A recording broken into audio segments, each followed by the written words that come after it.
Welcome back to another episode of Imperial Diecast, and today I'm going to be reviewing not this, but this Lamborghini Miura, because I finally have the Welly 118, Lamborghini Miura P400 SV, that I had dreamed of getting 7 years ago when I made a review about the Kinsmart as one of my first videos for my channel.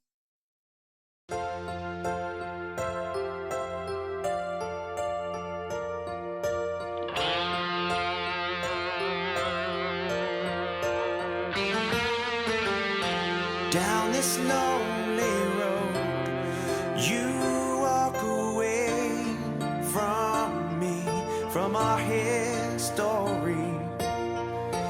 Down this lonely road, you take my heart away. Here I stand alone as you fade away into yesterday. Here I stand alone and I wait.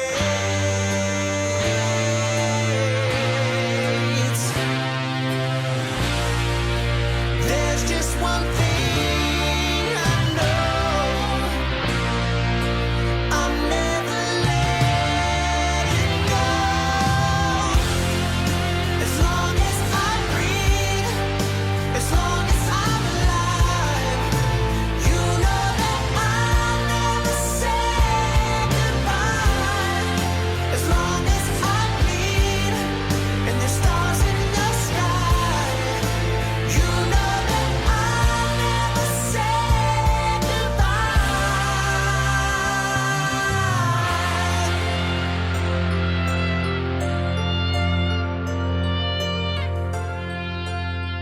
Yeah.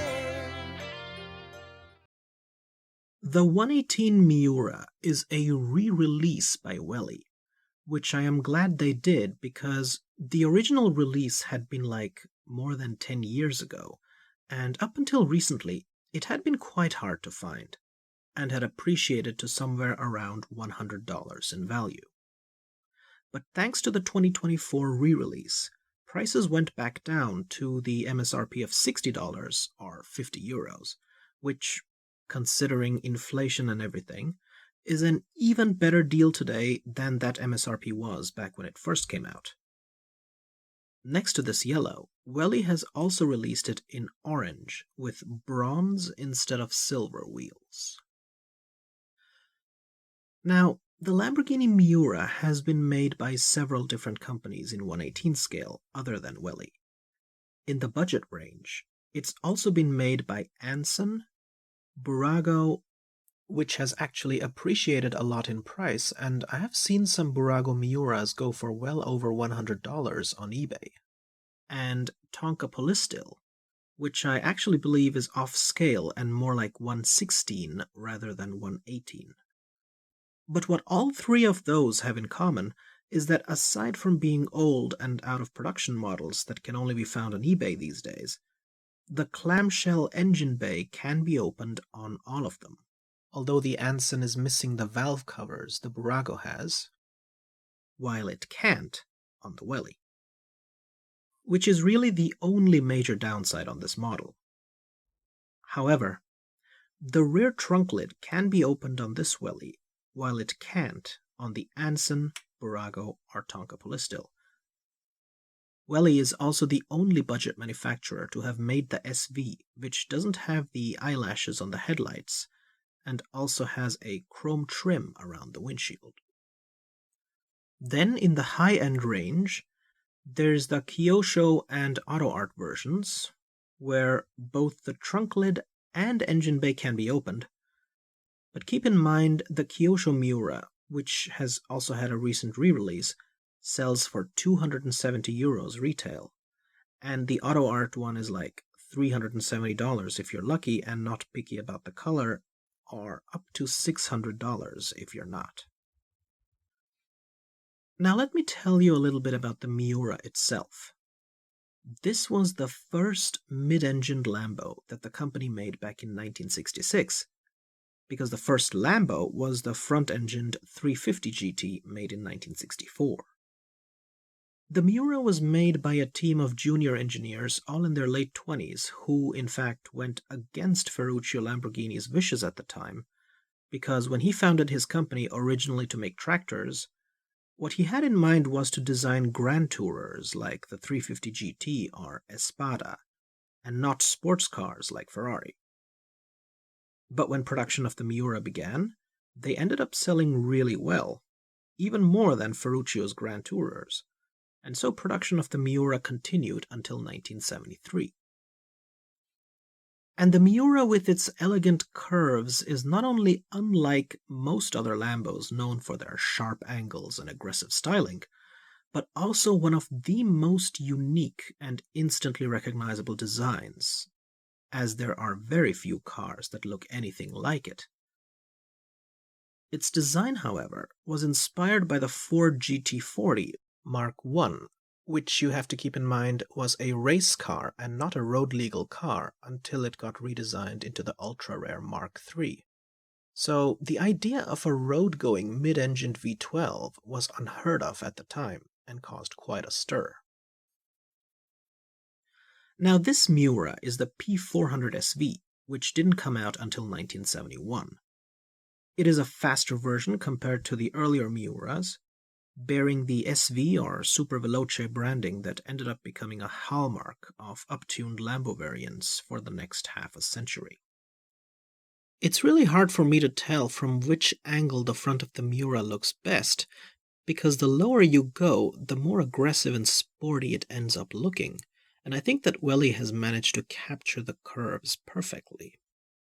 In the middle we have a raised Lamborghini emblem, so this is not just a sticker like on some of the other budget variants, but an actual separate piece, so that's very nice, and it looks good.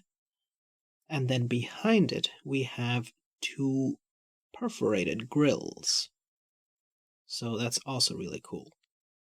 Taking a closer look at the headlights, you can see that they have designs on the headlamp covers, and there's no peg to be seen anywhere, so they're done very nicely. And they're surrounded by the black, which lacks the strakes that you saw on the front grille, because this is the SV variant and not the earlier versions. The front grille is pretty thin on this Lamborghini Miura, but on each side of it, it has indicators and fog lamps built into it. As we move on further up, you can see that we get these chrome separate windshield wipers, so they look pretty good. And of course the windshield has the chrome trim, for this being the SV. You'd think that being a vintage car having only one side view mirror was normal back in the day, but notice how this car doesn't have any side view mirrors at all. Now, when I didn't find them on my Kinsmart, I thought it's because it was a toy and they didn't pay too much attention to detail. But considering they are also missing on the 118 Welly, I really do believe they were optional back in the late 1960s. And FYI, even the $400 Auto Art doesn't have any side view mirrors, while the cheaper Kyosho does have them mounted on the hood. Now the front of the car opens like this. Check it out. This looks absolutely awesome. And Welly is almost identical in its details to what you get on the much more expensive Auto Art. You can see the front section of the Auto Art here, and it doesn't look any better. What we get here is a whole bunch of stuff, ranging from a spare wheel over a separate engine oil canister, and perhaps even a windshield washer fluid to the car's battery. And then we have the radiator fans with separate fan blades that have been modeled inside the housings, and the silver fuel cap accessed through one of the hood grills, which is why you have that hole there. And we got the black roof insert for the front clamshell. So it's good that they didn't keep this completely bare metal. Also, over here you will notice that we have a little button, and this switch, or lever I should say, And this lever allows you to make the front headlamps pop forward. And this is a mechanism that is not available on the Anson, Burago, or Tonka versions. And here's what the front looks like when the headlights are in driving mode. You can see that they can cast light properly on the road now instead of facing the sky. There's a metal suspension coil. There's another look at what's in the front.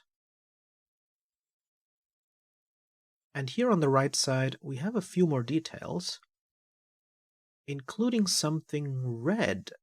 Is that a fire extinguisher? Or perhaps the horn? Lamborghini designed the doors of the Miura in such a way that when they open, you'll see that they look like the horns of a bull. And another peculiarity about the Miura is that the doors are asymmetric. The driver's side door doesn't open as far as the passenger side door does, so it looks kind of weird. But this is not a flaw of the model. This is actually like this on the real Miura, as you can see in this picture, which is an official photograph.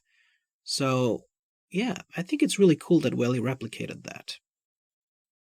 Taking a look at the side of the 1/18 scale Lamborghini Miura by Welly, I was kinda lucky that my particular model doesn't have as big of a panel gap as you may have seen on some other Miuras. This is unfortunately a flaw on the Welly model, that the panel gap at the A-pillar can be a little bit bigger depending on the model, but thankfully I received a really good one. Other than that, I really like the shape and curves of this side profile. The car has half-raised windows, quite reminiscent of Hot Wheels Elite models. This car was designed by Marcello Gandini from Bertoni, so it's their logo right here. Although I feel like the logos have been placed a bit too high by Welly. Integrated into the door is an engine air intake, and you can see that it's got strakes, but the bottommost strake is in a different color, and that's because it's the door handle and door lock above it. But there's also a vent down here, and this was unpainted on the model, but it's a real vent on the car, so I decided to paint it black to give the impression of a vent. Aside from the indicator being just a painted bump on the body, which I don't like, I think Welly did a really good job on the wheels. Especially the centerlock has been done nicely. I think these rims are even better than the Auto Art wheels, which are matte silver and kinda plastic looking, but Welly really nailed that metallic look to them. And certainly better than the Kyoshos, which were a little too pronounced, especially like the tire walls were like a little too round instead of flat. Anyway, I like them. And taking a look at the back of the 1/18 scale 1971 Lamborghini Miura SV by Welly, you can see that Welly did a fantastic job with the back of the car as well. One way you can tell this is an SV is because of the tricolor taillights, which are also a bit wider than the small red ones on older Miuras. And I think these taillights have been done fantastically because they don't have any pegs in them, and each color is separate and got a chrome piece in between, so it just looks great. Now it says Lamborghini and Miura SV here, but it's just a print, while I think on the Anson they were like slightly raised three-dimensional letterings. The trunk lock is unfortunately just a silver bump. What I also like is that the rear grille is perforated on this 1/18 scale Welly. The twin chrome exhausts also look great, and they're also realistically shaped in that they have a smaller hole drilled into them, so that's nice, and you can also see the mufflers from here. Now as we move on further up, you'll notice that we have these louvers here instead of a rear window, so that's what the Miura is famous for, and I highly doubt you can see through them when you're sitting inside and check the rearview mirror. But now let's open the trunk. And you can see it goes about that far. It has a black insert. And Looking inside, there is no carpeting, but it is big enough to hold some luggage.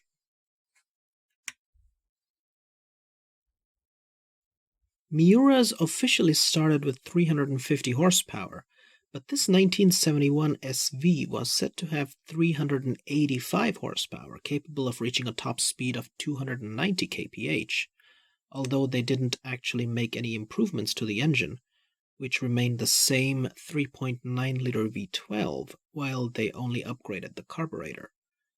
So, this was from a time where Italian car designers got away with bullshitting their customers, and engineers estimate the Miura SV's real horsepower is more like 330.